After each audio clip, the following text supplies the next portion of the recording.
జిల్లాలో రోడ్డు ప్రమాదాల వల్ల అమూల్యమైన ప్రాణ నష్టం, ఆస్తి నష్టం జరుగుతున్న సందర్భంలో రహదారి భద్రతపై ప్రతి ఒక్కరూ మరింత అప్రమత్తంగా ఉండాలని జిల్లా కలెక్టర్ రాహుల్ రాజ్ ప్రజలకు విజ్ఞప్తి చేశారు. కలెక్టర్ కార్యాలయం మినీ సమావేశ మందిరంలో జిల్లా కలెక్టర్, జిల్లా ఎస్పీ శ్రీనివాసరావు అధికారులతో సమావేశం నిర్వహించారు. ఈ సందర్భంగా కలెక్టర్ రాహుల్ రాజ్ మాట్లాడుతూ, ట్రాఫిక్ నిబంధనలు ఖచ్చితంగా పాటిస్తే ప్రమాదాల గణనీయమైన తగ్గుదల సాధ్యమన్నారు. ప్రమాదాలకు ప్రధాన కారణాలు మద్యం సేవించి వాహనాలు నడపడం, సెల్ ఫోన్లో మాట్లాడుతూ లేదా మెసేజ్లు టైప్ చేస్తూ డ్రైవింగ్ చేయొద్దని పేర్కొన్నారు. అతివేగం, ఓవర్టేకింగ్, దుర్వినియోగం, signal jumping, overloading, helmet, seat belt ఉపయోగించకపోవడం ప్రమాదాలకు ప్రధాన కారణంగా సూచించారు. అలసట, నిద్రమత్తు, పొగమంచు, రోడ్డుపై కనిపించే దూరం తగ్గడం వంటి పరిస్థితుల్లో నిర్లక్ష్యంగా డ్రైవింగ్ చేయొద్దన్నారు. డ్రైవర్లు తప్పనిసరిగా పాటించాల్సిన జాగ్రత్తలు: మద్యం, మత్తు పదార్థాలు తీసుకొని ఎట్టి పరిస్థితుల్లో వాహనం నడపకూడదని వివరించారు.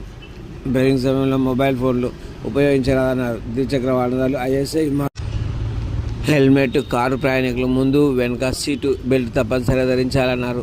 చలికాలంలో పొగమంచు ఎక్కువగా ఉన్నప్పుడు హెడ్లైట్లు, ఫ్యాగ్ లైట్లు ఆన్లో ఉంచి వాహనాల మధ్య సురక్షిత దూరం పాటించాలన్నారు. పాదచారులు, ప్రయాణికులు తీసుకోవాల్సిన జాగ్రత్తలు: రోడ్డు దాటేటప్పుడు zebra crossing, foot over bridge, సబ్వేలు ఉండే చోట్లే దాటాలని, ఒక్కసారి రెండు వైపుల నుండి చూసి పరుగులు పెట్టకుండా నెమ్మదిగా దాటాలన్నారు.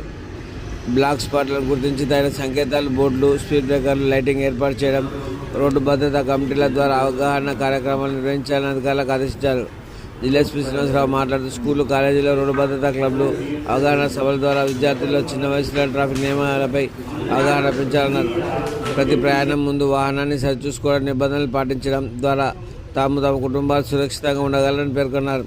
రోడ్డు ప్రమాదాల నివారణకు ప్రభుత్వం, పోలీస్ శాఖ, రోడ్డు రవాణా శాఖ చేస్తున్న చర్యలకు ప్రజలు పూర్తిగా సహకరించాలని విజ్ఞప్తి చేశారు. ఈ కార్యక్రమంలో జెడ్పీసీఓ ఎల్లయ్య, జిల్లా వైద్యాధికారి డాక్టర్ శ్రీరామ్, పోలీస్ అధికారులు తదితరులు పాల్గొన్నారు. టూ వీలర్స్ నుంచి ఎన్ని ఉన్నదా?